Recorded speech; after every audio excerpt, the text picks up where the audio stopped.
ব্যাবিলনের রাস্তাগুলোতে তখন রক্তের গন্ধ। ইউফ্রেটিস নদীর পানি সাক্ষী ছিল ইতিহাসের সবচেয়ে ভয়ঙ্কর জুলুমের। শহরের ওপর ঝুঁকেছিল মন্দিরগুলোর অন্ধকার ছায়া। যে মানুষগুলো আকাশের তারাদের পূজা করত, তারা নিজেদের হাতেই খোদাই করা পাথরের সামনে মাথা নত করত। নূহ আলাইহিসসালামের বংশধরদের দ্বারা প্রতিষ্ঠিত এই নগরী আজ তাওহীদের শেষ চিহ্নটুকুও ধ্বংস করে ফেলেছিল। শুরুতে নিমরুদ ছিল ভিন্ন। সে ন্যায় বিচার করত, ইনসাফ দেখাত। কিন্তু রাজ্য যত বিস্তৃত হল, তার হৃদয়ে ততই পাথরের মতো কঠিন হয়ে গেল। অহংকার নিঃশব্দে এসে তার অন্তরে শিকড় গেঁড়ে বসল। একদিন সে সীমা ছাড়িয়ে ঘোষণা করল, আমি তোমাদের প্রভু, আমারই ইবাদত করো। শহরের প্রতিটি চত্বরে সে নিজের মূর্তি স্থাপন করালো। স্বর্ণ, রূপা ও পিতলের তৈরি অসংখ্য মূর্তি বানানোর আদেশ দিল। কিন্তু সবচেয়ে বড় মূর্তিটি ছিল সে নিজেই। মানুষকে বাধ্য করা হলো তার ইবাদত করতে, আর যে অস্বীকার করত তার শাস্তি ছিল একটাই, মৃত্যু। মন্দিরগুলো আর শুধু উপাসনালয় রইল না, সেগুলো হয়ে উঠল মূর্তি তৈরির কারখানা। দিন রাত শত শত শ্রমিক চাঁদের মূর্তি বানাত, সূর্যের প্রতিমা গড়ত, তারার আকৃতিতে দেবতা তৈরি করত। রাষ্ট্রীয়ভাবে এমনকি একটি পদও তৈরি করা হয়েছিল, মন্দির মন্ত্রী। অন্ধকার এতটাই গভীর হয়েছিল যে ভ্রষ্টতাই হয়ে উঠেছিল রাষ্ট্রের নীতি। আজকের এই ভিডিওতে নিমরুদ ও ইব্রাহিম আলাইহিসসালামের মধ্যকার গোপন ইতিহাস এবং এই ঘটনায় শয়তানের ভয়ঙ্কর ভূমিকা আপনি প্রথমবারের মতো জানতে পারবেন। শুরু করার আগে ছোট্ট একটি অনুরোধ, এমন গভীর ও শিক্ষণীয় ভিডিও পেতে আল্লাহর ছোঁয়া চ্যানেলটি সাবস্ক্রাইব করুন এবং ভিডিওটি লাইক করুন, যাতে এই বার্তা আরও মানুষের কাছে পৌঁছায়। আপনি প্রস্তুত হলে চলুন শুরু করি। এক রাতে নিমরুদ এক ভয়ঙ্কর স্বপ্ন দেখল। আকাশ যেন ছিঁড়ে গেল। হঠাৎ এক নতুন আলো উদ্ভাসিত হল। সে আলো এতটাই শক্তিশালী ছিল যে সূর্য, চাঁদ ও সমস্ত তারার আলো নিভে গেল। সিংহাসনে বসেই কাঁপতে লাগল নিমরুদ। হঠাৎ এক ছায়া মূর্তি দেখা দিল। এক ব্যক্তি এগিয়ে এসে হাত বাড়িয়ে নিমরুদকে সিংহাসন থেকে ছুঁড়ে ফেলে দিল মাটিতে। ভয়ে চমকে ঘুম ভেঙে গেল তার। ঘামে ভিজে গেছে শরীর, হাত কাঁপছে। সে সঙ্গে সঙ্গে ডেকে পাঠালো জ্যোতিষী, নক্ষত্র পাঠক, গণক, জাদুকরদের। রাজপ্রাসাদের সবচেয়ে অন্ধকার কক্ষে সবাই জড়ো হলো। নিমরুদ তাদের স্বপ্নের কথা বলল। ঘরে নেমে এলো নিস্তব্ধতা। অবশেষে সবচেয়ে বৃদ্ধ জ্যোতিষী বলল, হে আমাদের শাসক, এক নতুন দিন আসছে। যে তা নিয়ে আসবে সে তোমার সিংহাসন ধ্বংস করবে। এখনই ব্যবস্থা নাও। নিমরুদের মুখ আরো কঠিন হয়ে গেল। সে জিজ্ঞেস করল, কি করতে হবে? উত্তর এলো, ব্যাবিলনে জন্ম নেওয়া সব ছেলে সন্তানকে হত্যা করতে হবে। সেই রাতেই সিদ্ধান্ত নেওয়া হলো। শোকের ঘোষণা দিয়ে ফরমান পাঠ করা হলো রাস্তা থেকে রাস্তায়। ব্যাবিলনে জন্ম নেওয়া প্রতিটি পুত্র শিশুকে হত্যা করা হবে। ঘাতকেরা দরজায় দরজায় ঘুরতে লাগল। মায়েদের আর্তচিৎকার আকাশ বিদীর্ণ করল। শিশুদের মায়ের বুক থেকে ছিনিয়ে নেওয়া হলো। তলোয়ার নামল, রক্ত বইল। 1 লক্ষেরও বেশি শিশু শহীদ হল। ইউফ্রেটিস নদীর পানি লাল হয়ে গেল। ইতিহাসের সবচেয়ে ভয়াবহ গণহত্যাগুলোর একটি সংঘটিত হল। ব্যাবিলন পরিণত হল এক বিশাল কবরস্থানে। ঠিক সেই সময়ই ইব্রাহিম আলাইহিসসালামের মা গর্ভবতী ছিলেন। তার নাম ছিল আমাতিলা। তিনি ভয়ে শ্বাস নিতে পারতেন না। তার গর্ভের শিশুটি প্রতিদিন বড় হচ্ছিল, আর বিপদ প্রতিদিন আরও কাছে আসছিল। তিনি তার স্বামী আজরকে কিছুই বলতে পারলেন না। আজর ছিল মন্দিরের কর্মী। নিমরুদের প্রতি ছিল তার অন্ধ আনুগত্য। ক্ষমতা ও মর্যাদা বাড়ানোর জন্য সে যে কোনো কিছু করতে প্রস্তুত ছিল। প্রসবের সময় ঘনিয়ে এলো। ব্যথা শুরু হলো। আমাতিলা আজারকে মিথ্যা বললেন, তুমি মন্দিরে গিয়ে মূর্তিদের কাছে প্রার্থনা করো। যদি ছেলে সন্তান হয় আমি তাকে তোমার হাতে তুলে দেব। তুমি তাকে নিমরুদের কাছে নিয়ে যাবে। তোমার মর্যাদা আরও বেড়ে যাবে। আজর খুশি হয়ে সেই সুযোগ হাতছাড়া করল না। ব্যথা আরও তীব্র হলো। কিন্তু ঘরে জন্ম দিলে পড়শিরা শুনে ফেলতে পারে, আর জল্লাদেরা চলে আসবে। একটি পুরনো কম্বল হাতে নিয়ে রাতের অন্ধকারে তিনি শহরের বাইরে চলে গেলেন। তার পায়ে কোনো জুতো ছিল না। প্রতিটি পদক্ষেপে যন্ত্রণা আরও বেড়ে যাচ্ছিল। শ্বাস নিতে কষ্ট হচ্ছিল, তবুও থামার কোনো উপায় ছিল না। অবশেষে তিনি যখন গুহার কাছে পৌঁছলেন তখন আকাশে ঝলমল করছিল চাঁদ। ঠান্ডা পাথরের ওপর চরম নিঃসঙ্গতার মাঝে জন্ম নিলেন ইব্রাহিম আলাইহিসসালাম। শিশুটি কাঁদেনি, সে শুধু চোখ মেলে তাকিয়েছিল। ওই চোখ দুটিতে ছিল এক অদ্ভুত আলো। মা আমাতিলা কাঁপতে থাকা হাতে শিশুটিকে বুকে তুলে নিলেন এবং তাকে দুধ পান করালেন। তারপর পুরনো কম্বলটিতে জড়িয়ে গুহার সবচেয়ে অন্ধকার কোণে শুইয়ে দিলেন। সবকিছু দ্রুত শেষ করে তিনি ফিরে গেলেন ঘরে। আজর ফেরার আগে সবকিছু স্বাভাবিক দেখাতে হবে। আজর ফিরে এলে আমাতিলা কাঁদতে কাঁদতে বললেন, শিশুটি খুব দুর্বল ছিল, জন্মের সঙ্গেই মারা গেছে। আমি তাকে শহরের বাইরে কোথাও দাফন করেছি। আজর বিশ্বাস করল, বরং সে স্বস্তির নিঃশ্বাস ফেলল। ভালোই হয়েছে, সে বলল, অন্তত আমি ঝামেলায় পড়িনি। সেই রাত থেকেই আমাতিলার জীবন দুই ভাগে বিভক্ত হয়ে গেল। দিনে তিনি একজন সাধারণ নারী, আর রাতে এক অসহায় কিন্তু সাহসী মায়ের রূপ নিয়ে অন্ধকার ভেদ করে শহর ছাড়িয়ে তিনি ছুটে যেতেন সেই গুহায়। যখনই সুযোগ পেতেন প্রতিটি রাতে তিনি সেখানে যেতেন। শিশুকে দুধ পান করাতেন, চুমু খেতেন, আর ফিরে আসার সময় নীরবে কাঁদতেন। গুহা ছিল নীরব, শিশুটি ছিল একা, কিন্তু সে ছিল না আল্লাহর তত্ত্বাবধান ছাড়া। একদিন তিনি এক বিস্ময়কর বিষয় লক্ষ্য করলেন। শিশুটি নিজের আঙুল চুষছে। প্রথমে তিনি ভাবলেন এটা স্বাভাবিক, কিন্তু ভালো করে তাকিয়ে তিনি স্থির হয়ে গেলেন।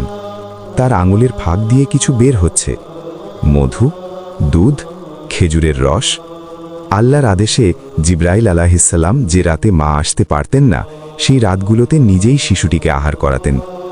ইব্রাহিম আলাইহিসসালাম একা ছিলেন না, ফেরেশতারা তাকে পাহারা দিচ্ছিলেন। শিশুটি বড় হতে লাগল অস্বাভাবিক দ্রুততায়। 1 বছরে সে 5 বছরের শিশুর মতো, 5 বছরে যেন 10 বছরের বালক। তার বুদ্ধি ছিল তীক্ষ্ণ, চোখে ছিল গভীরতা, কথাবার্তায় ছিল পরিপক্কতা। মা আমাতিলা ছেলের মুখের দিকে তাকিয়ে থাকতেন। এই চোখগুলো আলাদা, এতে ছিল গভীর ঈমানের চিহ্ন। যখন বাইরে জল্লাদরা শিশুদের খুঁজে বেড়াচ্ছিল, ঠিক তখনই ফেরেশতাদের লরিতে গুহার গভীরে বেড়ে উঠছিল ইব্রাহিম। দিন পেরিয়ে সপ্তাহ, সপ্তাহ পেরিয়ে মাস। ইব্রাহিম সমবয়সীদের তুলনায় অনেক দ্রুত বেড়ে উঠছিলেন। গুহাটিই হয়ে উঠল তার দোলনা এবং তার প্রথম বিদ্যালয়। অন্ধকারে জ্বলে ওঠা সেই চোখ দুটো খুব শীঘ্রই ব্যাবিলনের ওপর চেপে বসা ঘন অন্ধকার ছিন্ন ভিন্ন করে দেবে। মূর্তির শাসন তখনই কাঁপতে শুরু করেছিল। নিমরুদ তার প্রাসাদে বসে বিজয়ের নেশায় পেয়ালা তুলছিল। সে জানত না তার প্রকৃত ধ্বংস ইতোমধ্যেই বেড়ে উঠছে একটি গুহার ভেতরে, আল্লাহর কুদরতি শক্তিতে। তাকদিরের চাকা ঘুরতে শুরু করেছিল, তাওহীদের ভোর আসন্ন ছিল। বছর কেটে গেল।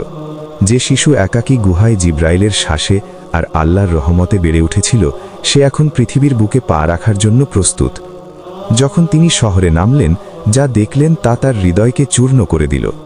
রাস্তায় মানুষের ভিড়, সবাই ব্যস্ত, কিন্তু মনে হচ্ছিল অদৃশ্য শিকলে সবাই বাঁধা। চত্বরগুলো ভরে আছে পাথর আর কাঠে খোদাই করা মূর্তিতে। কেউ সেগুলোর সামনে মাথা নত করছে, কেউ নির্জীব পাথরের গায়ে তেল ঢালছে, কেউ নিজের হাতেই বানানো পুতুলের কাছে করুণা ভিক্ষা করছে। ইব্রাহিম হতবাক হয়ে গেলেন। এ কেমন অন্ধত্ব! মানুষ কিভাবে নিজের তৈরি জিনিসের ইবাদত করে? এখানেই স্পষ্ট হয়ে যায় এক গভীর সত্য। যদি কোনো শিশু সমাজের ভ্রান্ত প্রভাব ছাড়া স্বাভাবিক ফিতরার ওপর বেড়ে ওঠে, তবে সে স্বাভাবিকভাবেই এক আল্লাহর প্রতিই বিশ্বাস স্থাপন করে। মানুষের হাতে তৈরি মিথ্যা উপাস্যদের প্রতি বিশ্বাস ইব্রাহিম আলাইহিসসালামের কাছে ছিল সম্পূর্ণ অচেনা ও বিস্ময়কর। তিনি যে পবিত্র ফিতরার ওপর জন্ম নিয়েছিলেন তা তিনি অক্ষুণ্ণ রেখেছিলেন। মানুষের ভিড়ের মধ্য দিয়ে হাঁটতে হাঁটতে অজান্তেই তার পা এসে থামল একটি কারখানার সামনে। ভেতরে ঢুকতেই নাকে এলো ধুলা, কাঠের গুঁড়া আর ভারী রঙের গন্ধ। ভিতরে এক বৃদ্ধ লোক ছেনি দিয়ে শক্ত কাঠে আঘাত করছিল। তার মুখ ক্লান্ত, হাত দুটো শক্ত ক্যালাসে ভরা।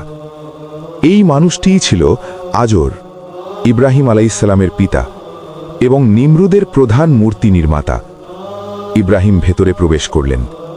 আজর মাথা তুলল, তার সামনে দাঁড়িয়ে থাকা যুবকের দিকে তাকালো। এক উজ্জ্বল মুখ, এক অদ্ভুত পরিচিত অনুভূতি। লোকেরা বলে রক্ত রক্তকে চেনে, আজরের হৃদয়ে কিছু একটা কেঁপে উঠল। পরবর্তীতে যখন তার স্ত্রী তাকে সত্য জানাবে, তখন সে বুঝবে এই যুবকই তার সন্তান। গুহার সেই গোপন সত্য, বহু বছরের লুকানো রহস্য সেদিন প্রকাশ পাবে। আজর যখন জানতে পারল তার একটি পুত্র আছে, সে খুশি হয়েছিল, কিন্তু সেই আনন্দ ছিল অধিকাংশই দুনিয়াবি। সে খুশি হয়নি কারণ তার ছেলে বেঁচে আছে, বরং খুশি হয়েছিল এই ভেবে এবার তার কাজে সাহায্য করার জন্য একজন শক্ত হাত পাওয়া গেছে, মূর্তি বানানো ও বিক্রির জন্য একজন শিষ্য। আজরের হৃদয় ছিল সে যে পাথর খোদাই করত তার মতোই কঠিন। একদিন সে ছেলেকে বলল, এসো আমাকে সাহায্য করো, আগামীকালের মধ্যেই এই দেবতাগুলো শেষ করতে হবে। দেবতা। ইব্রাহিম কাজের টেবিলের কাছে এগিয়ে এলেন।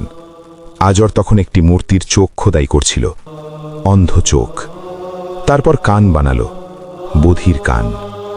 পিতার হাতের প্রতিটি হাতুড়ির আঘাতে ইব্রাহিম স্পষ্ট দেখতে পেল এই মূর্তিগুলো কতটা অসহায়।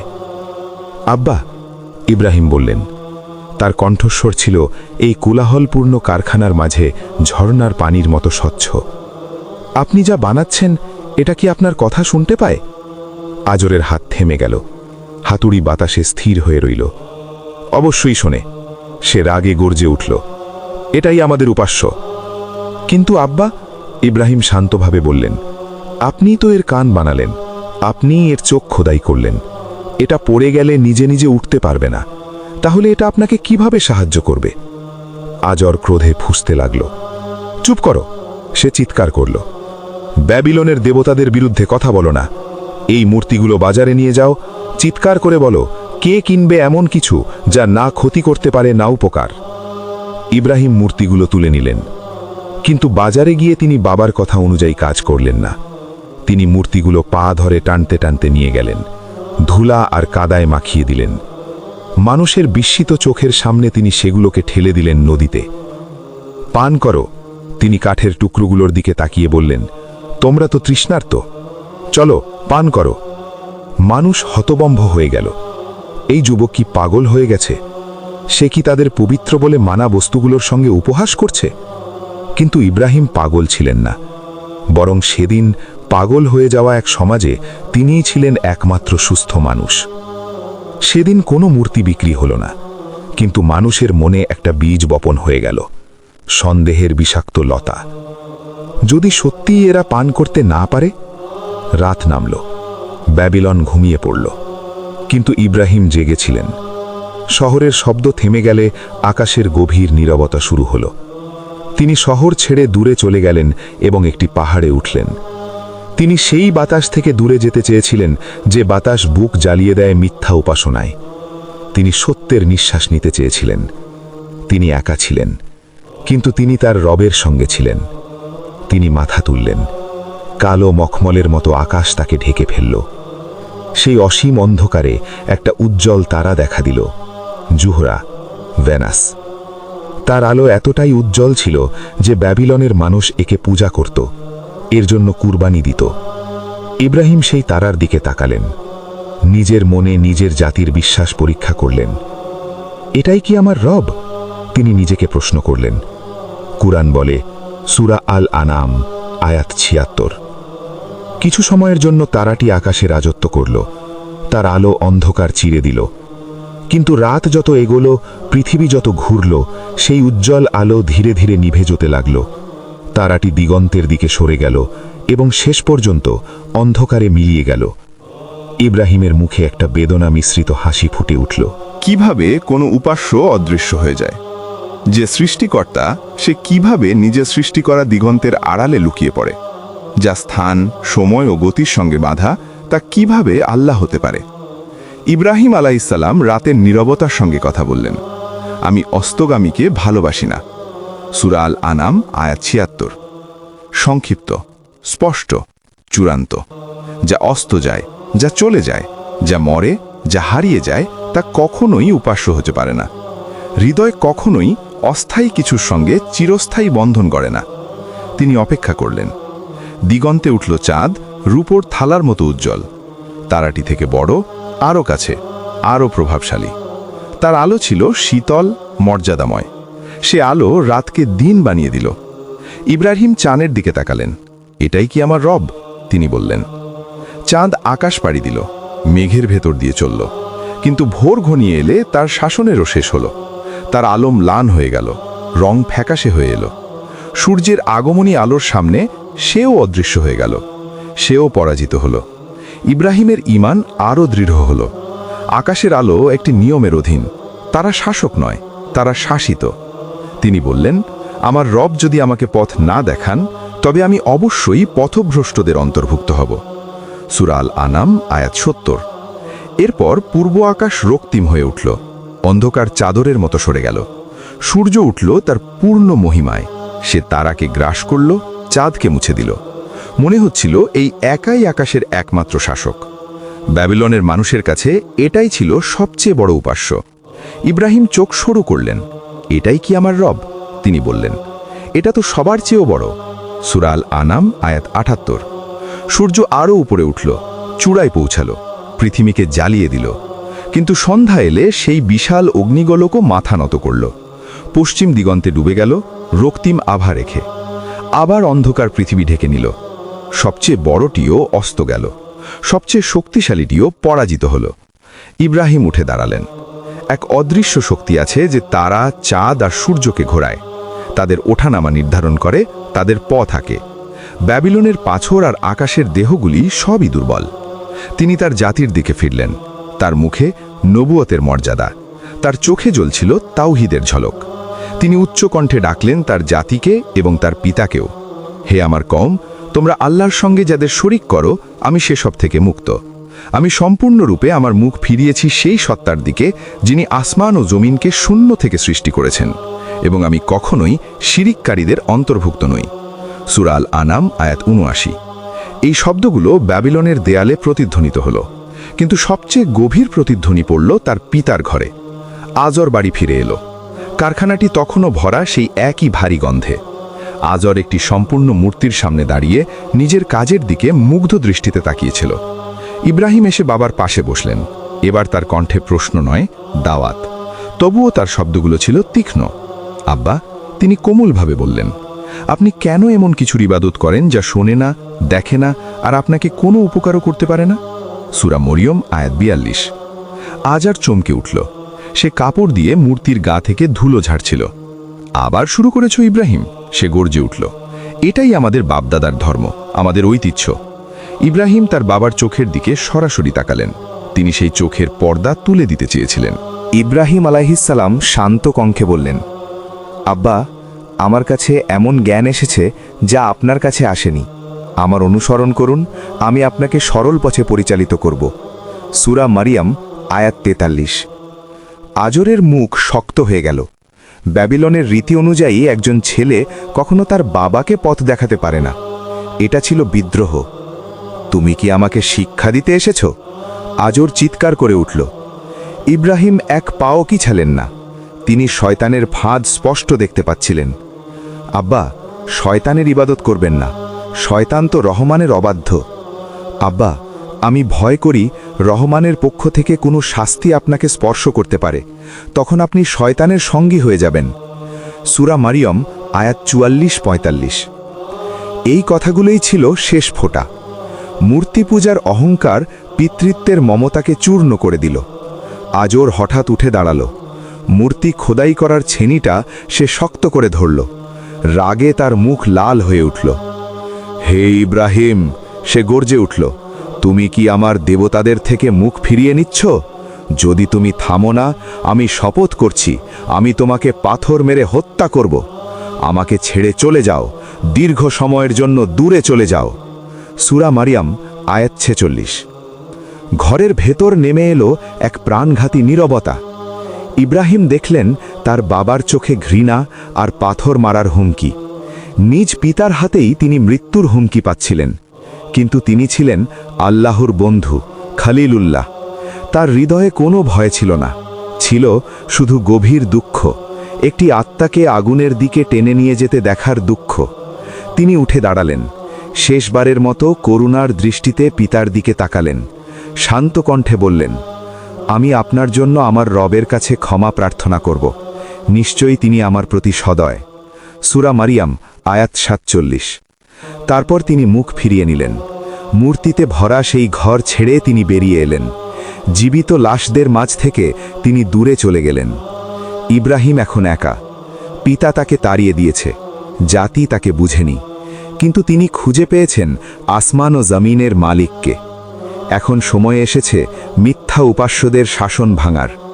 কথা শেষ, এবার কাজের পালা। ব্যাবিলনের চত্বরে আসন্ন মহা উৎসবই হবে মূর্তিগুলোর শেষ এবং আগুনের শুরু। ছেনি ধার দেওয়া হবে, পাথর ভাঙবে আর বিশৃঙ্খলা ছড়িয়ে পড়বে। ব্যাবিলনের ক্যালেন্ডারে একটি বিশেষ দিন ছিল। সেদিন শহরের বিবেক স্থগিত থাকত। সেদিন ছিল মূর্তিদের উৎসব। কালদীয় গোত্র প্রতি বছর একত্র হতো। শহরের বাইরে এক বিশাল ময়দানে মেলা বসত। ধূপ জ্বালানো হতো, কুরবানি দেওয়া হতো, পানীয় প্রবাহিত হতো, হাসি আর উল্লাসে আকাশ ভরে যেত। মানুষ নিজের হাতে বানানো পাথরের সম্মানে উৎসব করত। তারা মূর্তিদের নামে চিৎকার করত, কিন্তু মূর্তিগুলো বরাবরের মতোই নীরব থাকত। সেদিন মন্দিরগুলো খালি হয়ে যেত। এই দিনটিরই অপেক্ষায় ছিলেন ইব্রাহিম আলাইহিসসালাম। তার পিতা আজর তাকে ডাকল, আজ উৎসব, আমাদের সঙ্গে চলো। ইব্রাহিম থেমে গেলেন। তার মুখে না ছিল রাগ, না ভয়, ছিল শুধু একটি ভারী সিদ্ধান্ত। আমি অসুস্থ, তিনি বললেন। এটা শরীরের অসুখ ছিল না, এটা ছিল একটি অসুস্থ সমাজের বিরুদ্ধে উচ্চারিত একটি বাক্য। কুরআন এই মুহূর্তটিকে সংক্ষিপ্ত কিন্তু তীক্ষ্ণভাবে বর্ণনা করেছে। নিশ্চয়ই আমি অসুস্থ। সূরা আস-সাফফাত আয়াত 89। মানুষ শহর ছেড়ে বেরিয়ে গেল। ঢোল বাজল, মূর্তির জন্য গান গাওয়া হলো, আর ব্যাবিলনের হৃদয় নিস্তব্ধ হয়ে গেল। এই প্রথমবার ইব্রাহিম আলাইসাল্লাম মন্দিরের দরজায় এসে দাঁড়ালেন। তিনি ভেতরে প্রবেশ করলেন। তামা, রূপা, পাথর আর কাঠের তৈরি সারি সারি মূর্তি দাঁড়িয়েছিল। তাদের সামনে সাজানো ছিল খাবার, যেন তারা বরকত দেবে, অথবা মানুষ অন্তত তাই বিশ্বাস করত। ইব্রাহিম থেমে গেলেন। তিনি একবার মূর্তিগুলোর দিকে তাকালেন, তারপর কথা বললেন। তার কণ্ঠ মন্দিরে প্রতিধ্বনিত হল, কিন্তু কোনো উত্তর এলো না। কুরআন এই দৃশ্যটি স্পষ্ট ভাষায় তুলে ধরে। সে তাদের উপাস্যদের কাছে গিয়ে বলল, তোমরা খাও না কেন? তোমাদের কি হলো যে তোমরা কথা বলছো না? সূরা আস-সাফফাত আয়াত 91। এই কথাগুলো বিদ্রূপ ছিল না, এগুলো ছিল রোগ নির্ণয়। একটি এমন মানসিকতার নির্ণয় যে মানসিকতা এমন কিছুর সামনে মাথা নত করে যা কথা বলে না, শোনে না, জবাব দেয় না। মূর্তিগুলো নীরব ছিল, বরাবরের মতোই। ইব্রাহিম এগিয়ে গেলেন। তার হাত একটি কুঠারের দিকে বাড়ল। এই কুঠার শুধু পাথরের উপর ওঠেনি, এটা উঠেছিল শতাব্দীর ভ্রান্ত চিন্তার উপর। প্রথম মূর্তিটি পড়ল, তারপর আরেকটি, তারপর আরেকটি। পাথর চূর্ণ হল, রূপা ফেটে গেল, কাঠ ভেঙে চুরমার হয়ে গেল। প্রতিটি আঘাত ব্যাবিলনের মিথ্যার বুকে পড়ল। প্রতিটি ভাঙা টুকরো নিঃশব্দে চিৎকার করল, এই দেবতা মিথ্যা। কোরআন এই মুহূর্তটিকে এভাবে লিপিবদ্ধ করেছে। অতঃপর সে সেগুলো টুকরো টুকরো করে ফেলল, শুধু তাদের সবচেয়ে বড়টিকে রেখে দিল, যাতে তারা তার দিকে ফিরে আসে। সূরা আল আম্বিয়া আয়াত 58। সবচেয়ে বড় মূর্তিটি রয়ে গেল, স্বর্ণের তৈরি, একটি সিংহাসনের মতো জায়গায় দাঁড়ানো। মাথায় ছিল একটি মুকুট।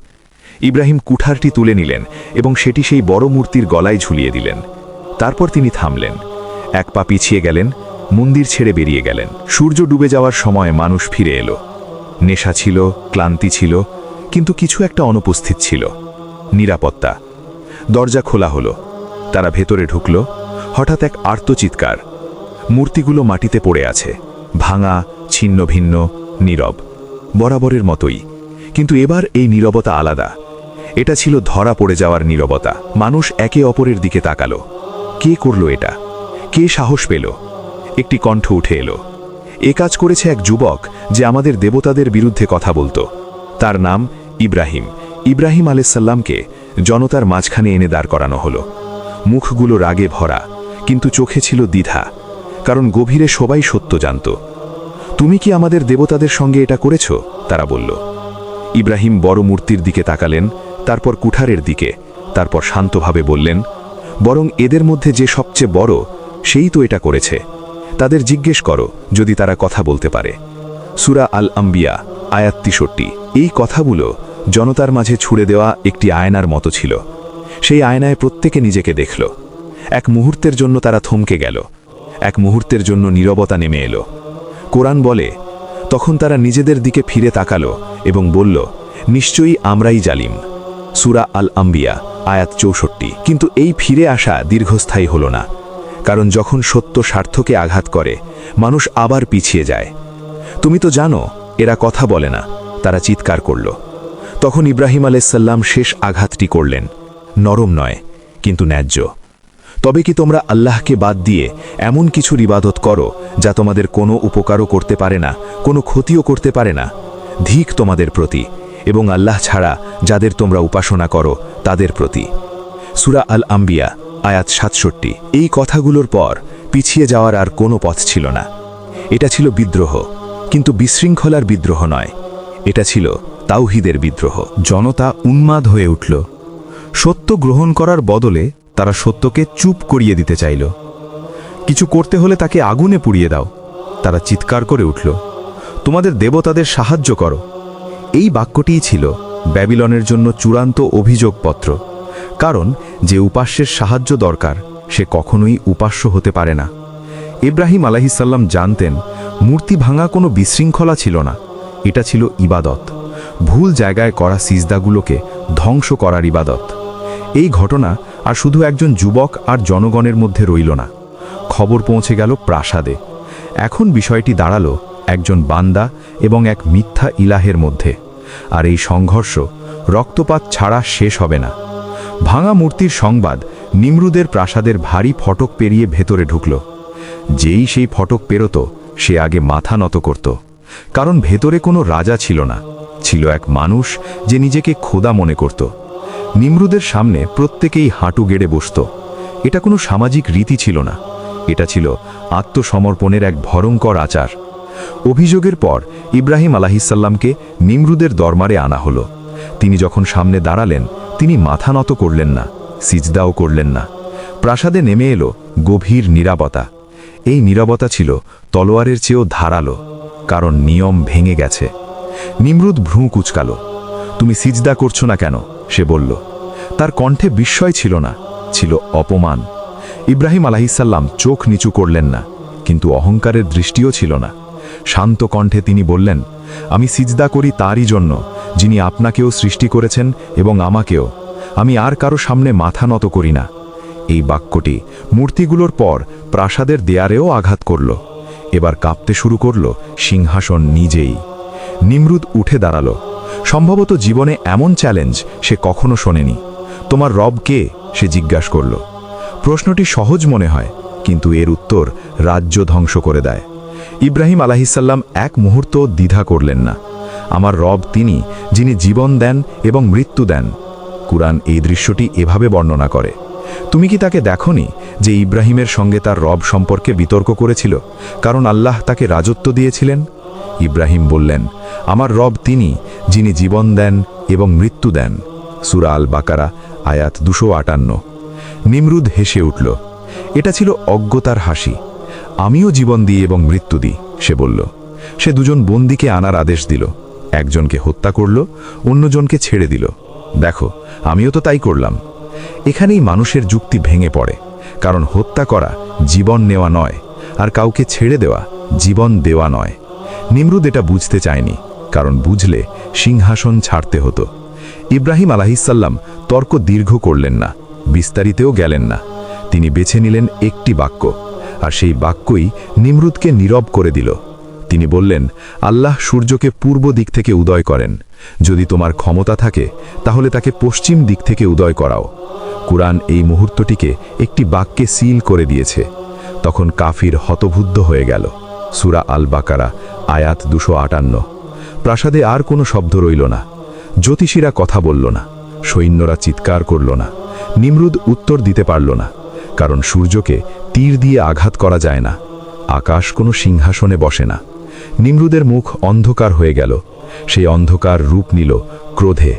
একজন রাজা পরাজয় মেনে নেয় না, বিশেষ করে যে নিজেকে খোদা ভাবে। নিমরুদ হাত নেড়ে ইশারা করল। ইব্রাহিম আলাইহিসসালামকে ধরে নিয়ে যাওয়া হলো। তাকে কারাগারে নিক্ষেপ করা হলো। কারাগার ছিল অন্ধকার, কিন্তু অন্ধকার ইব্রাহিমের কাছে নতুন ছিল না। তিনি তো গুহায় বড় হয়েছেন, তিনি অন্ধকার চিনতেন। কারাগারের পাথর ছিল বরফ শীতল, কিন্তু ইব্রাহিম আলাইহিসসালামের হৃদয় ছিল উষ্ণ। কারণ তার হৃদয় ছিল কারাগারের বাইরে, তার রবের কাছে। অন্যদিকে নিমরুদ সিদ্ধান্ত নিচ্ছিল, কি শাস্তি দেওয়া হবে, কিভাবে শিক্ষা দেওয়া হবে। কারণ বিষয়টি আর শুধু মূর্তি ভাঙা নয়, বিষয়টি ছিল একজন বান্দা না বলেছে। এই না নিমরুদের অহংকারকে আরও গভীর করে দিল। সেই রাতের পর নিমরুদ ঘুমাতে পারেনি।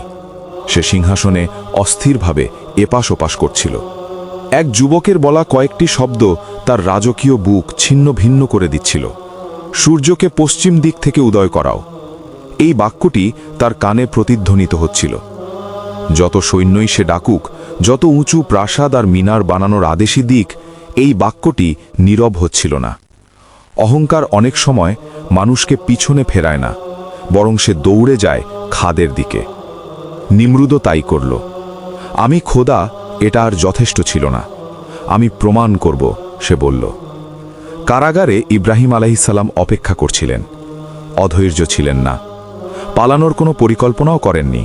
কারণ তিনি জানতেন, এই দিন পরিকল্পনায় নয়, চলে সমর্পণে। কোরআন এই অবস্থার প্রশংসা করে বলেছে, এবং ইব্রাহিম যে তার প্রতিশ্রুতি পূর্ণ করেছিল। সূরা আন-নাজম আয়াত ৩৭। নিমরুদ শাস্তিকে আরও ভয়ঙ্কর করতে চাইল। শুধু হত্যা যথেষ্ট ছিল না, একটি শিক্ষা দিতে হবে, আর সেই শিক্ষা হবে আগুন। কিন্তু আগুনের আগে তার দরকার ছিল একটি প্রদর্শন, একটি প্রমাণ, যাতে তার ক্ষমতা আবার প্রতিষ্ঠিত হয়। সেই প্রমাণ হবে নিমরুদের বিখ্যাত টাওয়ার। একদিন নিমরুদ প্রাসাদের বারান্দায় একা দাঁড়িয়েছিল, কিন্তু তার মাথার ভেতর ছিল চিৎকারের শব্দ। ইব্রাহিমের সেই বাক্য, সূর্যকে পশ্চিম দিক থেকে আনো। সে বিশ্বাস করত সে পৃথিবীর শাসক। একজন রাখালের পুত্র তাকে নীরব করে দেবে, এটা সে মানতে পারেনি। সে আকাশের দিকে তাকালো। তার শত্রু মাটিতে নয়, তার শত্রু ওপরে। সে মুঠো শক্ত করে এক ভয়ঙ্কর আদেশ দিল, আমি পৃথিবীর খোদা, এখন সময় এসেছে আসমানের খোদার সঙ্গে হিসাব চুকানোর। ব্যাবিলনের সমতলে শুরু হলো এক বিশাল নির্মাণযজ্ঞ। নিমরুদ এমন একটি টাওয়ার চেয়েছিল যা আকাশের দরজাকে চ্যালেঞ্জ করবে। হাজার হাজার দাস চাবুকের শব্দের নিচে পাথর টানল, ইট পুরানো। টাওয়ার যত উঁচু হতে লাগল, মানুষের অহংকারও তত উঁচু হতে লাগল। বছর কেটে গেল। টাওয়ার এতটাই উঁচু হলো যে চূড়ায় উঠে তাকালে শহরটা পিঁপড়ের বাসার মতো লাগত। মেঘ ভেদ করে দাঁড়িয়ে থাকা এই কাঠামো ব্যাবিলনের হৃদয়ে গেঁথে থাকা একটি পাথরের ছুরির মতো ছিল। টাওয়ার সম্পন্ন হওয়ার পর ইসলামী উৎস ছাড়া কিছু উপকথা ও কাহিনীতে বলা হয়, নিমরুদ তার উন্মাদনার দ্বিতীয় ধাপে প্রবেশ করেছিল। কথিত আছে, বিশেষভাবে প্রশিক্ষিত পাখির মাধ্যমে সে আকাশে ওঠার চেষ্টা করেছিল। এই বর্ণনাগুলো নির্ভরযোগ্য নয়, তাই আমরা এখানে তাদের বিস্তারিত যাচ্ছি না। তবে এটুকু নিশ্চিত, টাওয়ারের চূড়ায় দাঁড়িয়ে নিমরুদ শূন্যতার দিকে চিৎকার করেছিল, কোথায় তুমি, ইব্রাহিমের রব? আমি এখানে, আমি তোমার রাজত্ব নিতে এসেছি। সে ধনুক টানল। ধনুকের তার এতটাই টানটান ছিল যেন এখনই ছিঁড়ে যাবে। সমস্ত শক্তি দিয়ে সে তীর ছুড়ল আকাশের বুকে, অসীমের দিকে। তীরটি মেঘ ভেদ করে চোখের আড়ালে হারিয়ে গেল। নেমে এলো এক ভীতিকর নীরবতা, শুধু বাতাসের শব্দ। কিছুক্ষণ পর তীরটি প্রচণ্ড গতিতে ফিরে এলো এবং সিংহাসনের সামনে মাটিতে আছড়ে পড়ল। নিমরুদ স্থির হয়ে গেল। তীরের ফলক আর কাঠের দণ্ড ঢেকে গিয়েছিল টাটকা উজ্জ্বল লাল রক্তে। এটা কোনো বিজয় ছিল না, এটা ছিল একটি ইলাহি পরীক্ষা। আল্লাহর ইচ্ছায় আকাশে কোনো পাখি বা মাছের রক্ত তীরটিকে রঞ্জিত করেছিল, যাতে নিমরুদ নিজের অহংকারেই ডুবে যায়। নিমরুদ হঠাৎ বিকট হাসিতে ফেটে পড়ল। হাসি এত প্রবল ছিল যে তার বুক কেঁপে উঠছিল। আমি তাকে আঘাত করেছি, সে চিৎকার করে বলল।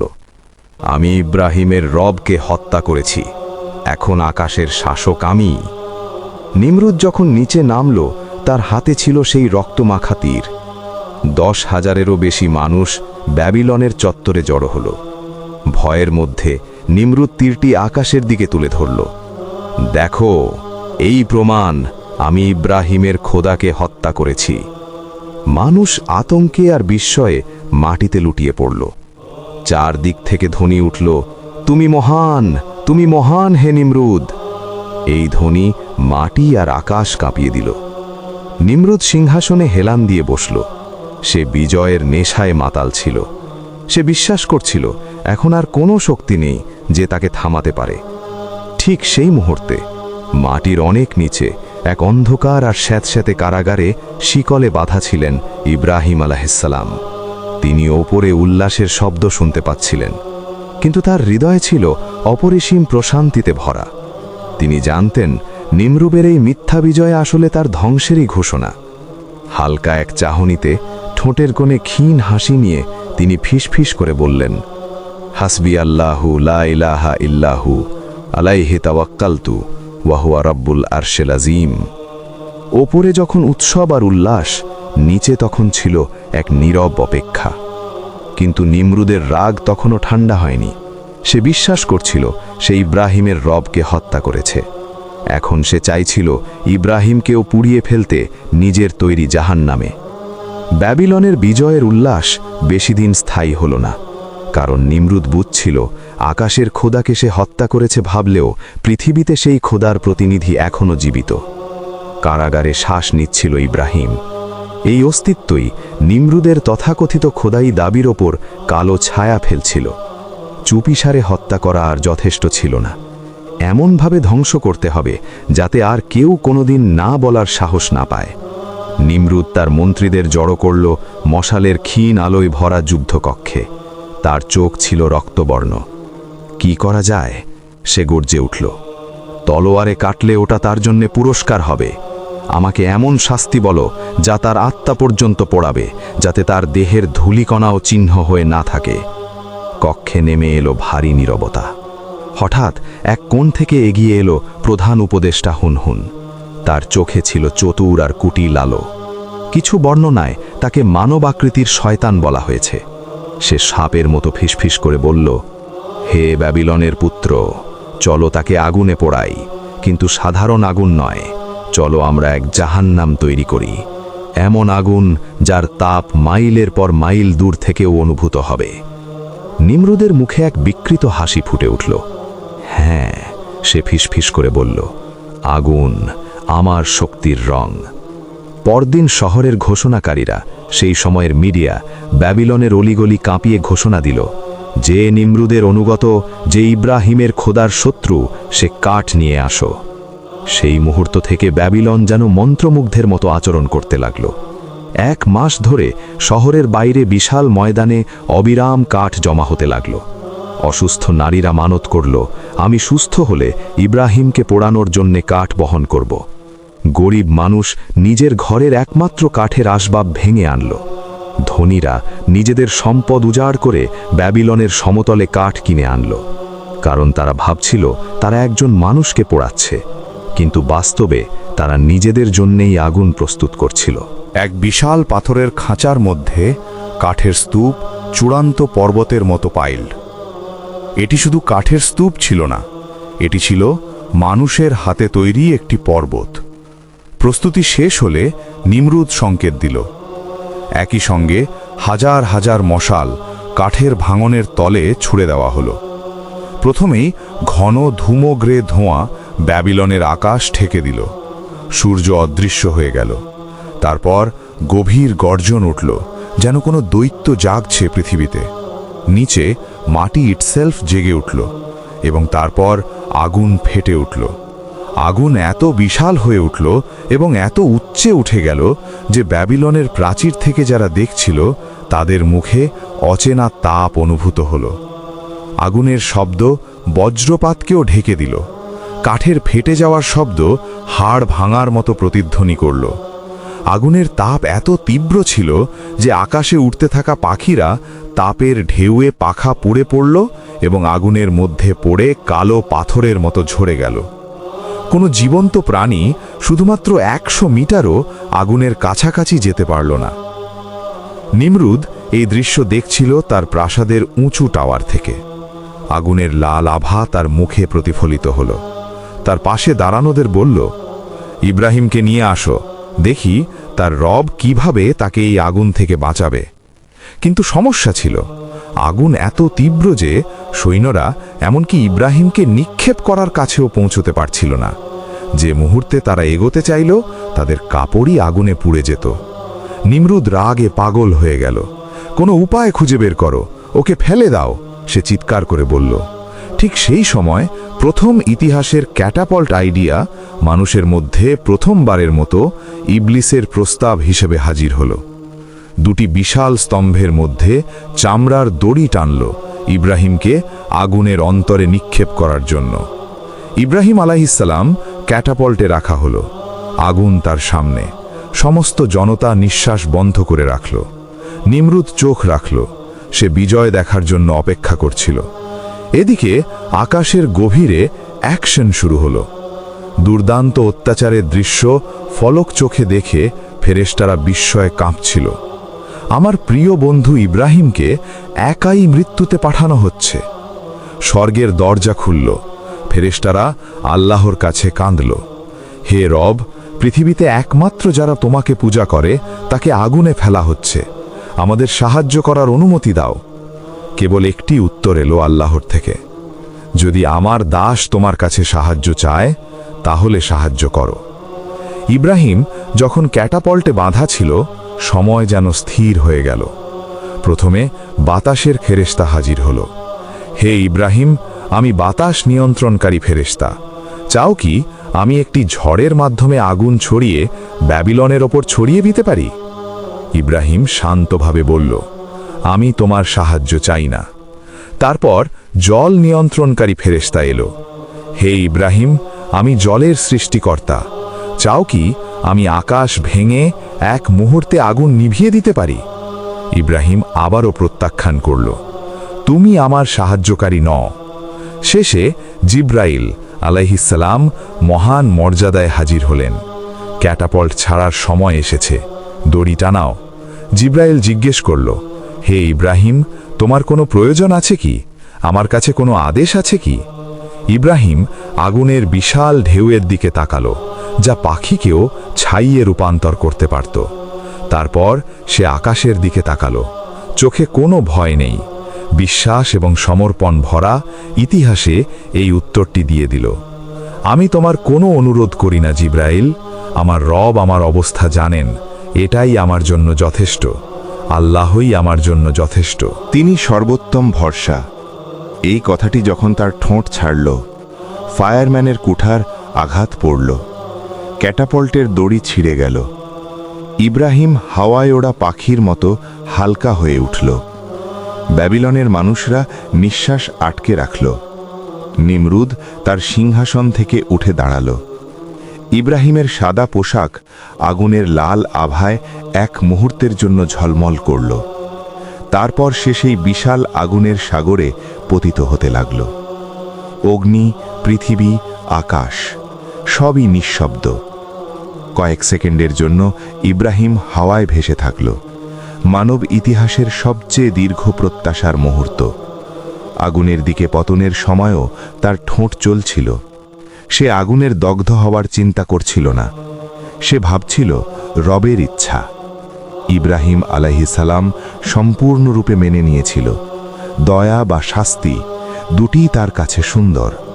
স্বর্গ হোক বা নরক, তার জন্য সব এক। মূল দেহের মালিক আল্লাহ। চাইলেই জ্বালাতে পারত, চাইলেই ঠান্ডা করতে পারত। এটাই ছিল তাওহীদের শীর্ষ মুহূর্ত। আগুনের দিকে পতনের সময় তার হৃদয় একটুও পরিবর্তিত হল না। সে চিৎকার করল না, চোখ বন্ধ করল না, শেষ কথা বলার প্রয়োজনও হল না। আল্লাহ আমাদের জন্য যথেষ্ট। ক্যাটাপল্টের আগে এই বাক্য, কিন্তু প্রভাব পরে দেখা গেল। আগুন জ্বলছিল, কিন্তু জানত না কি করতে হবে, কারণ আগুনও একটি সৃষ্ট জিনিস। আদেশ ছাড়া জ্বলে না, সীমা অতিক্রম করতে পারে না। কোরআন অন্য জায়গায় স্মরণ করায়, যা কিছু আকাশে আছে এবং যা কিছু পৃথিবীতে আছে তা আল্লাহ। বাকারা 284। আগুন আল্লাহ, ইব্রাহিম আলাইহিস সালামও আল্লাহ। মানুষ ভাবছিল আগুন জিতবে, নিমরুদ বিজয় আশা করেছিল, মন্ত্রী হাসল, কিন্তু আকাশ নিঃশব্দ। এই নিঃশব্দ ছিল ঝড়ের আগে শান্তি, কারণ এখন আল্লাহ আদেশ দেওয়া হয়েছে। আদেশ এলো, হে আগুন, ইব্রাহিমের জন্য ঠান্ডা ও নিরাপদ হও। হ্যাঁ, আগুন শুধু আগুন বলে জ্বলে না, এটি আল্লাহর নিয়ন্ত্রণে, চাইলেই শীতল, চাইলে জ্বলন্ত। সব সৃষ্টি আল্লাহর আজ্ঞা মেনে চলে, তার অনুমতি ছাড়া কোনো ক্ষমতা নেই। যদি মানুষ এই সত্য বুঝত, তারা অবাক হতো না, কিন্তু তারা অবাক ছিল। নিমরুদ দেখল, চোখে বিশ্বাস হলো না। মুহূর্তের জন্য নিঃশব্দ, মুহূর্তের জন্য জিহ্বা আটক। তারপর বলল, কত মহান আপনার রব, তিনি আপনাকে রক্ষা করলেন। এই বাক্য মনে হয় বিশ্বাসের, কিন্তু প্রকৃত বিশ্বাস হল সমর্পণ, শুধু প্রশংসা নয়। নিমরুদ সমর্পণ করল না, সে শুধু মুগ্ধ হল, কিন্তু মাথা নত করল না। তিনি বলল, আমি তোমার রবের জন্য কোরবানি করব। প্রতিবেদন অনুযায়ী সে হাজার হাজার পশু কোরবানি করল। ইব্রাহিম আলাইহিস সালাম উত্তর দিল, যদি তুমি তাওহীদে না আসো, তোমার কোরবানিগুলো কোনো মানে রাখে না। নিমরুদ থামল না, ইব্রাহিমও থামল না। মানুষের ভিতর কিছু ঘটল, সকলেই অন্ধ ছিল না।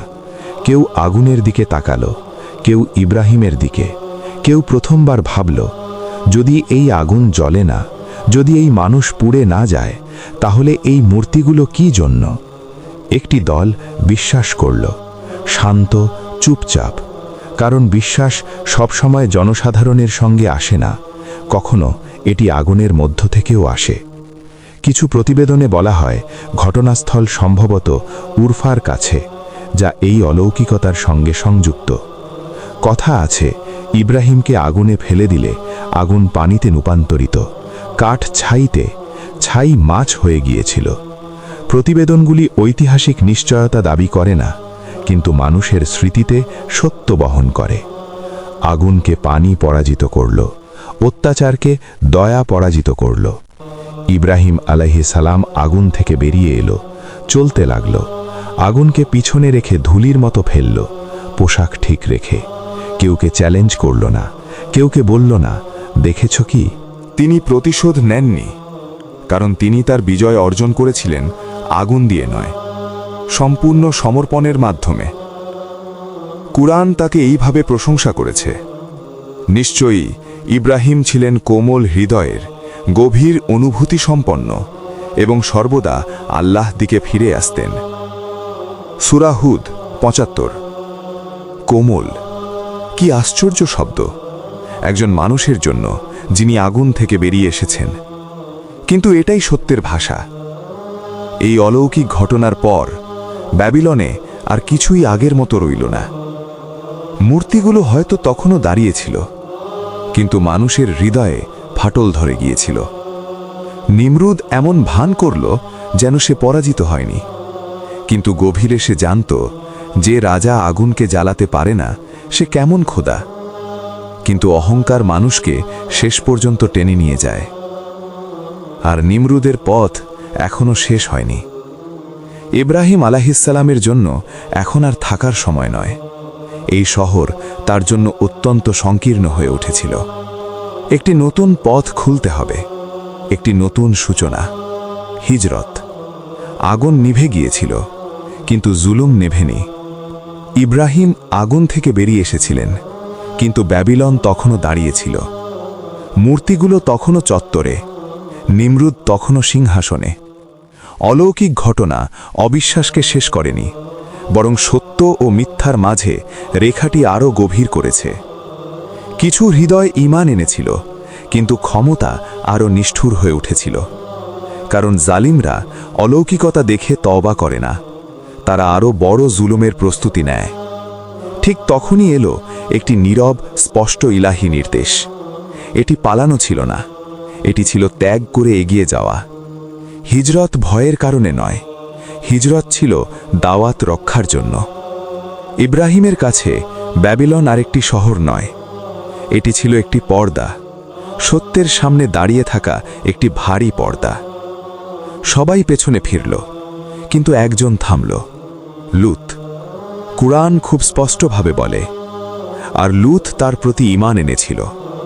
সূরা আনকাবুত ২৬। এই বাক্যটি ছোট কিন্তু ওজন অসীম, কারণ এটি প্রমাণ করে আগুনের পর ইব্রাহিম একা ছিলেন না।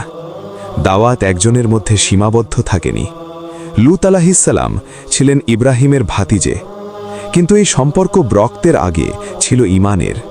তিনি দেখেছিলেন মূর্তিগুলো নীরব, আগুন পোড়াতে পারেনি, আর তার হৃদয় সিদ্ধান্ত নিয়েছিল। কখনো কখনো ঈমান আসে দীর্ঘ বক্তৃতার পর নয়, কখনো কখনো এক মুহূর্তের সত্যই যথেষ্ট। ইব্রাহিম একা ছিলেন না, তার সঙ্গে ছিলেন আমাদের মা সারা। তিনি ছিলেন শান্ত, তিনি ছিলেন ধৈর্য, তিনি ছিলেন নীরব শক্তি। কুরআন তার ব্যাপারে বেশি কথা বলে না, কিন্তু তিনি সব যাত্রায় উপস্থিত। কারণ কিছু মানুষ শব্দ দিয়ে নয়, অবস্থানের মাধ্যমে লেখা হয়। হিজরতে, দারিদ্র্যে, বিপদে সারা ইব্রাহিমের বোঝা হালকা করেছিলেন। ঈমান একা কোনো নবীর কাঁধে বহন হয়নি, একটি পরিবার এই দাওয়াত বহন করছিল হিজরতের পথে। কিন্তু পরীক্ষা এখানেই শেষ নয়। কুরআন বিষয়টি সংক্ষেপে উল্লেখ করে, কিন্তু বর্ণনাগুলি স্পষ্ট।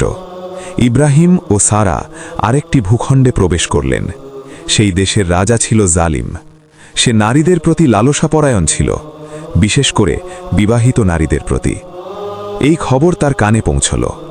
সারার সৌন্দর্যের কথা প্রাসাদে ছড়িয়ে পড়ল এবং তাকে ডেকে পাঠানো হলো। এটি কোনো আমন্ত্রণ ছিল না, এটি ছিল একটি হুমকি। ইব্রাহিম আলাইহিসসালাম জানতেন পরিস্থিতি কেমন। তিনি সারাকে বললেন, যদি তারা জিজ্ঞাসা করে, বলো তুমি আমার বোন। এটি মিথ্যা নয়, কারণ তিনি বলছিলেন ধর্মের বোনের অর্থে। সারা প্রাসাদে প্রবেশ করলেন। হৃদয় শান্ত ছিল না, কিন্তু তিনি সম্পূর্ণ সমর্পিত ছিলেন। রাজা তাকে কাছে আসার চেষ্টা করলেন। ঠিক সেই মুহূর্তে হাত যেন পিছিয়ে গেল। বেদনা ছড়িয়ে পড়ল তার শরীরে, ভয় কাজ করল। তিনি পিছিয়ে গেলেন। আমার জন্য দোয়া করো, সে বলল। সারা দোয়া করলেন। রাজা থামলেন। তিনি আবার চেষ্টা করলেন, আবার বাধা পেলেন। তিনি বুঝলেন এই নারী সেনারা নয়, দোয়ার দ্বারা সংরক্ষিত। রাজা পিছিয়ে গেলেন। সারা স্পর্শ হয়নি। রাজা এতটাই ভয় ও শ্রদ্ধায় আক্রান্ত হলেন যে ক্ষমাস্বরূপ এবং সম্মানের চিহ্ন হিসেবে তিনি হাজারকে উপহার দিলেন, প্রাসাদের একজন অন্যতম মহৎ দাস। এই ঘটনার পরে ইব্রাহিম, সারা এবং হাজার একসাথে মিশর ত্যাগ করলেন। তাদের পথ মোড় নিল ফিলিস্তিন ও হারানের দিকে। ইব্রাহিম আলাইহিসসালাম চারাগাহ হিসেবে জীবিকা অর্জন করলেন এবং আতিথেয়তার জন্য প্রসিদ্ধ হলেন। কিন্তু হৃদয়ে দুঃখও ছিল। বয়স বেড়েছিল, কোনো সন্তান ছিল না যে এই দাওয়াত বহন করবে তার পরে। হাজার ও সারার যৌথ নিয়তি পরবর্তীতে মক্কা প্রতিষ্ঠার পথ খুলেছিল, একটি পথ যা মানব ইতিহাস পরিবর্তন করবে। ইব্রাহিম আলাইহিসসালাম চলে গেলেন, কিন্তু নিমরুদ রইলেন। অগ্নির অলৌকিক ঘটনা ব্যাবিলনকে নীরব করেছিল, কিন্তু নিমরুর হৃদয় নীরব হয়নি। তিনি পিছু হটেননি, বরং ভয়ের আড়ালে অহংকার জড়ালো। এটাই জালিমদের প্রকৃতি। যখন তারা অলৌকিক ঘটনা দেখে, তারা না মাথা নত করে, না সত্য মেনে নেয়। তারা আরও বড় মিথ্যা তৈরি করে। ইব্রাহিম নিমরুকে জ্বালাতে পারল না, কিন্তু তিনি এ কথা মানুষকে বলেননি। তিনি সিংহাসনে বসে বললেন, আমি তাকে জ্বালাতে চেয়েছিলাম, কিন্তু তার রব তাকে রক্ষা করলেন। সেজন্য আমি তার রবের উদ্দেশ্যে বলি বলি কোরবানি দিই। এই কথা বিশ্বাস নয়, এটি ছিল শুধুই ভয়। নিমরুদ আল্লাহকে স্বীকার করেননি, তিনি কেবলমাত্র আল্লাহর ক্ষমতা ভয়ের কারণে সম্মান করলেন। এটাই বিশ্বাস ও ভয়ের পার্থক্য। বিশ্বাস সম্পূর্ণ সমর্পণ, ভয় কেবল লুকোচুরি। অগ্নির পর নিমরুর জীবন বদলেছে। তার রাতের ঘুম ভেঙে গেছে, স্বপ্ন অন্ধকারময় হয়ে উঠেছে। প্রাসাদের দরজা আরও শক্ত করলেন, প্রহরীরা বেড়ে গেল। প্রতিটি মানুষকে সন্দেহের চোখে দেখলেন, কারণ জালিম সবচেয়ে ভয় পায় যখন সে একা, এবং নিমরুদ একাই ছিলেন। ইব্রাহিম চলে গেছেন, কেউ আর নেই যাকে তিনি নীরব করতে পারেন। কিন্তু সেই শব্দ, পশ্চিম থেকে সূর্য আনো, নিমরুর মনে থেকে যায়। সিংহাসনে বসেও, বিছানায় শুইলেও ক্লান্ত না হয়ে সেই বাক্য ছাড়ে না। কোরআন নিমরুর শেষ উল্লেখ করে না, কিন্তু আল্লাহর নিয়ম পরিবর্তিত হয় না। জুলুম চলতে পারে, কিন্তু ধ্বংস আসে হঠাৎ। আল্লাহ নিমরুদকে বিদ্যুৎ, ভূমিকম্প বা আগুন দিয়ে শাস্তি দেননি, কারণ আগুন ইতিমধ্যেই শিক্ষা দিয়েছিল। আল্লাহ নিমরুদকে সর্বনিম্ন কোনো মাধ্যমে শাস্তি দিলেন, একটি মাছি। কোরআন এই বিষয়টি এভাবে ব্যাখ্যা করে, নিশ্চয়ই আল্লাহ লজ্জা নেই যদি একটি মশা বা তার চেয়েও ছোট উদাহরণ দেন। সূরা বাকারা ২৬। এই আয়াতই নিমরুর পরিণতির চাবিকাঠি। একদিন শুরু হলো, বাতাস বদলালো, আকাশ অন্ধকারে ঢেকে গেল, কোনো মেঘ নয়, মশার কারণে। আল্লাহ ব্যাবিলন এবং আশেপাশের এলাকায় মশার হ্রাস পাঠালেন, ধুলো ও কুয়াশার মতো। মানুষ দৌড়ালো, কিন্তু পালানোর কোনো জায়গা ছিল না।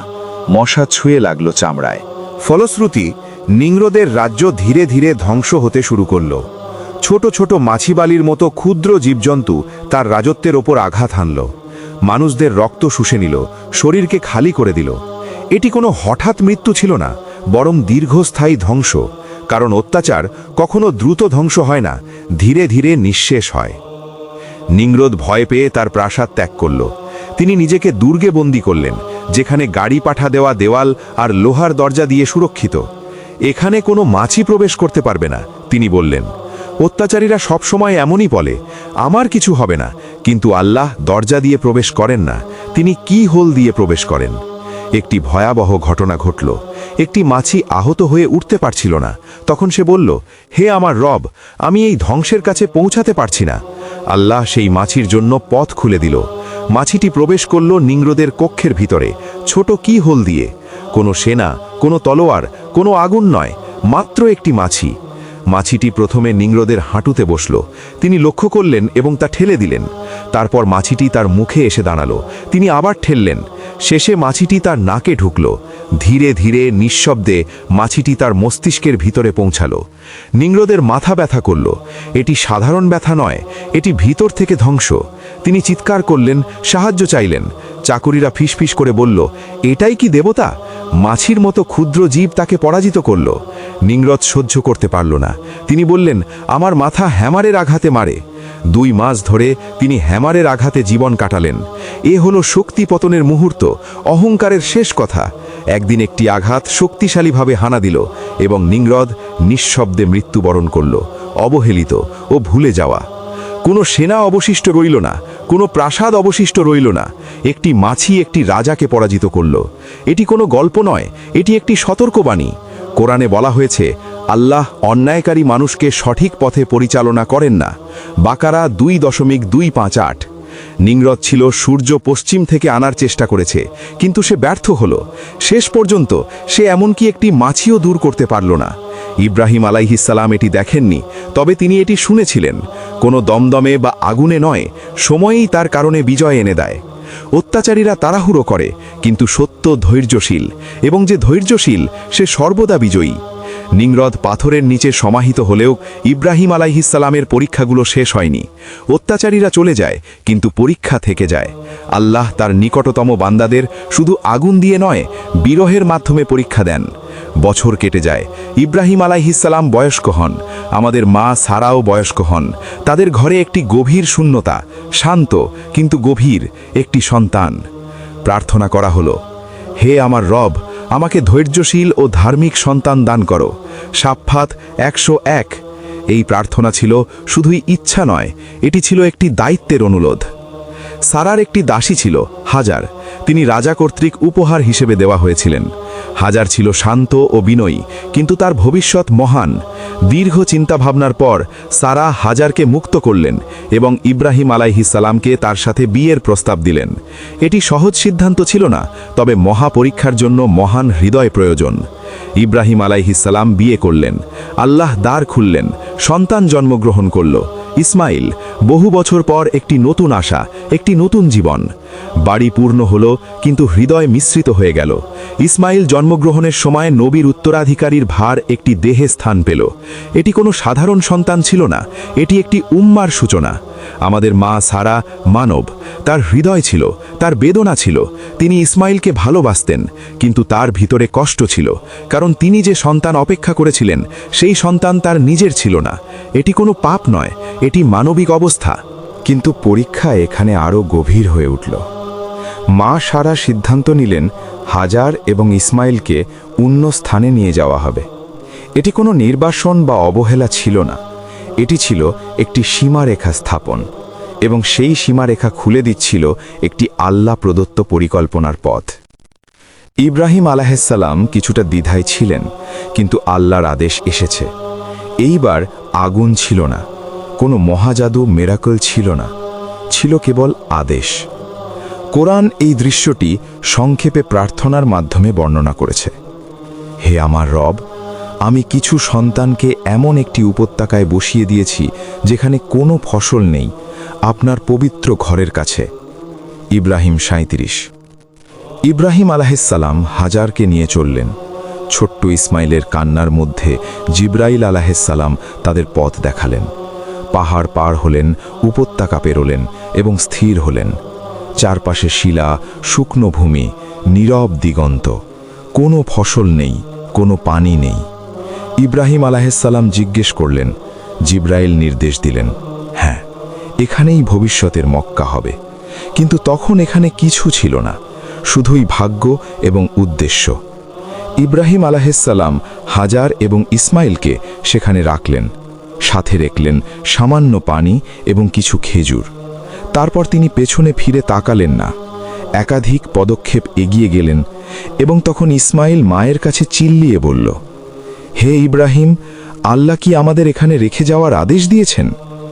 এটি কোনো বিদ্রোহ ছিল না, এটি ছিল বাধ্যতামূলক আনুগত্যের চাবিকাঠি। ইব্রাহিম আলাইহিসসালাম মাথা না ঘুরিয়ে উত্তর দিলেন, হ্যাঁ। হাজার চুপ হয়ে গেল। সে বলল, তাহলে আল্লাহ আমাদের একা ফেলে দেবেন না। এই বাক্যই মক্কার ভিত্তি স্থাপন করল। ইব্রাহিম আলাইহিসসালাম এগিয়ে চললেন, তিনি পেছনে তাকালেন না, কিন্তু হৃদয়ে পেছনে থেকে গেল। একজন পিতা তার সন্তানকে মরুভূমিতে ছেড়ে যাচ্ছিল, একজন স্বামী তার স্ত্রীকে একা ছেড়ে যাচ্ছিল। এটি মানবিক বিবেচনার বাইরের বিষয়, কিন্তু বিশ্বাস সবসময় যুক্তির বাইরে যায়। ইব্রাহিম আলাইহিসসালাম একটি পাহাড়ে উঠলেন, হাত উঁচু করে প্রার্থনা করলেন। কোরআন আমাদের এই প্রার্থনাটি সংরক্ষণ করেছে। হে আল্লাহ, মানুষের হৃদয় তাদের দিকে আকৃষ্ট করো এবং তাদের জন্য প্রয়োজনীয় সম্পদ প্রদানের ব্যবস্থা করো। ইব্রাহিম 37। এই প্রার্থনা হাজার বছরের পর বাস্তব হবে। মা হাজার একা রয়ে গেলেন। ইসমাইল কাঁদছে, সূর্য তীব্রভাবে ঝলসাচ্ছে, পানি কমছে, তবুও তার হৃদয় শান্ত, কারণ প্রশ্ন করা হয়েছে এবং উত্তর এসেছে। মক্কা প্রতিষ্ঠিত হল। এটি শুধুমাত্র পাথর বা দেওয়াল দিয়ে নয়, এটি একটি মাতার আনুগত্য, এক পিতার অশ্রু, এক সন্তানের ভাগ্য দিয়ে প্রতিষ্ঠিত হল। এই উপত্যকা কোনো সাধারণ স্থান ছিল না, এটি হবে পৃথিবীর হৃদয়। কিন্তু প্রথমে ছিল তৃষ্ণা, প্রথমে ছিল একাকিত্ব, কারণ আল্লাহ সবচেয়ে বড় শহরগুলোকেও শূন্য থেকে শুরু করেন। মরুভূমি নীরব, সূর্য আকাশে ঝুলিছে ভারী পাথরের মতো। মা হাজার একা, পাশে একটি শিশু, চারপাশে কিছু নেই। ইসমাইল কাঁদছে। এটি সাধারণ কান্না নয়, এটি তৃষ্ণার সুর। মা হাজার লক্ষ্য করলেন শিশুর ঠোঁট শুকিয়ে গেছে, শ্বাস কষ্টকর হয়ে উঠছে। মাতার কাছে এছে ভারী দৃশ্য আর কিছু হতে পারে না। তিনি এক মুহূর্তের জন্য শিশুকে রেখে দিলেন এবং নজদিকের একটি পাহাড়ের দিকে গেলেন।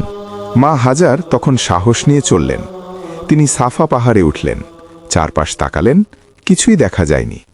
পরে নামলেন, এবার মারোয়া পাহাড়ে উঠলেন, আবার তাকালেন, কিছুই নেই। তবুও তিনি থামলেন না, কারণ আনুগত্য মানে স্থির বসে থাকা নয়। আনুগত্য মানে হলো যে যা করা সম্ভব সব করা। এই দৌড় কেবল একবার বা দুইবার হয়নি, এটি 7 বারের 7 বার, প্রতিটি পাহাড়ে দৌড়ানো।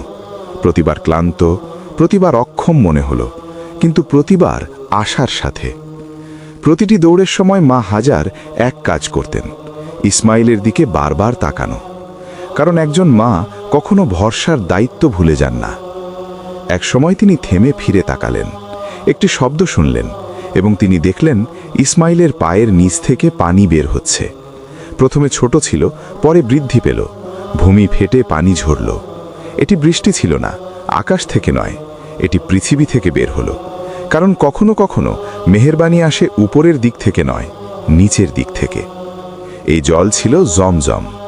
মা হাজার প্রথমে ভয় পেলেন, কিন্তু তারপর হাত দিয়ে মাটি জড়ো করলেন এবং বললেন, জম জম, থামো থামো।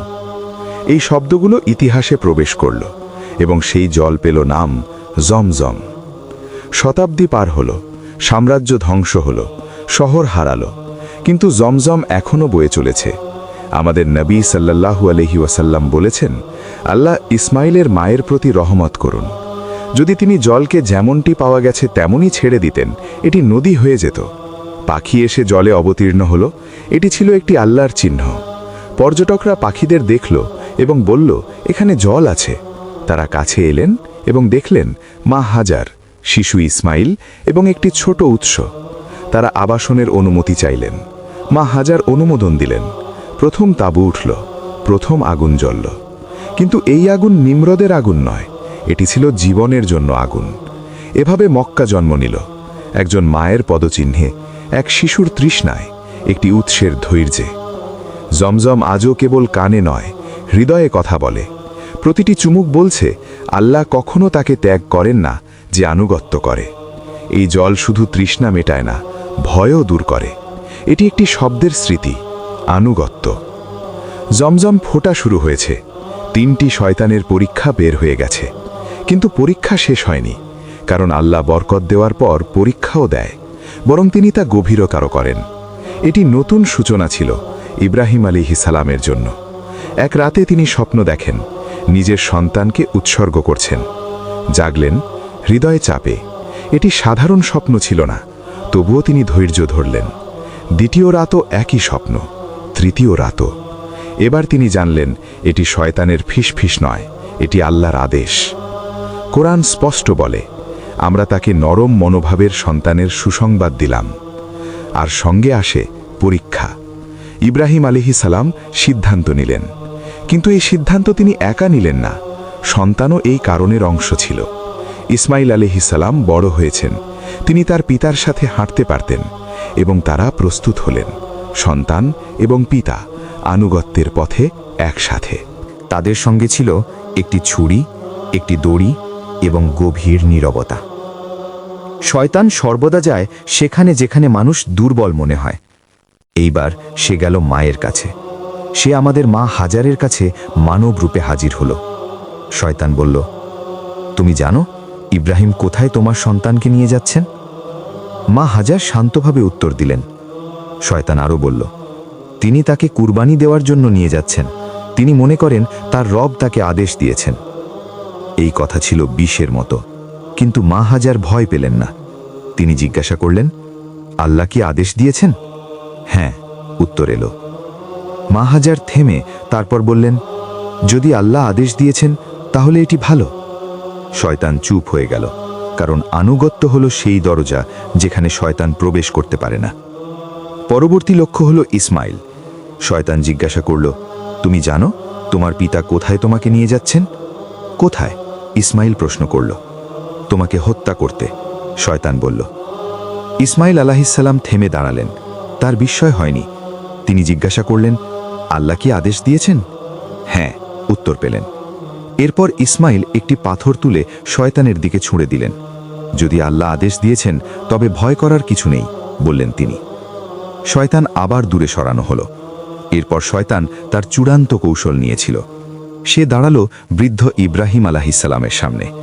শয়তান বলল, বৃদ্ধ পুরুষ, তুমি কি একটি স্বপ্নের উপর বিশ্বাস করছো? যদি এটি প্রতারণা হয় কি হবে? ইব্রাহিম আলাইহিস সালাম স্থির হয়ে দাঁড়ালেন, চোখ বন্ধ করে বললেন, তুমি শয়তান, আমার থেকে দূরে থাক। তিনি 3টি পাথর তুলে 3টি আলাদা স্থানে নিক্ষেপ করলেন। এই 3টি পাথরের নিক্ষেপ আজকের হজের জামরাতের উৎস। এটি কোনো কেবল ঐতিহ্য নয়, এটি প্রতিরোধ। মা আনুগত্য দেখালেন, পিতা আনুগত্য দেখালেন, এবং সূর্যও আনুগত্য করল। এই কারণেই এই পরীক্ষা এত মহান। কোরআন এই দৃশ্যকে সিলমোহর করেছে এই কথাগুলি দিয়ে।